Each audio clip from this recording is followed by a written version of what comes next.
Continuation ni siya sa atong project last time, manual na sukod pero joke lang. Oy, maayong adlaw sa tanan, no? Bagong adlaw, bagong kahago na pud sa kaugalingon.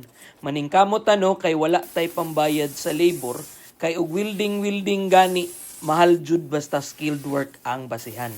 Ang atong gibuhat dira no kay gate jump, kay dako-dako baya ang gate na atong buhaton, so dapat lig-on jud kaayo pagka-welding para dili back job ang trabaho. Tips lang pod, inig magtrabaho ta, doble ingat lang jud ta para malikay ta sa disgrasya. Pero ana sila, ug oras na nimo, pero ang tanan madala ra sa pag-abpo. Isalig nato sa Ginoo ang tanan natong pagabuhaton. Magpasalamat jud ta kanunay sa ato ang Savior. So dira no, ato ang gi-sure ang sukod ug ang pag-welding, ato ag yung gilig-on.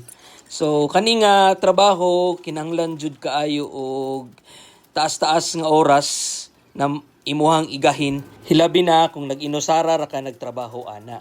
Ikaw ang welder, ikaw pa jud ang laborer. Pero kani nga trabaho dako kayo kag ma-save in terms of kwarta.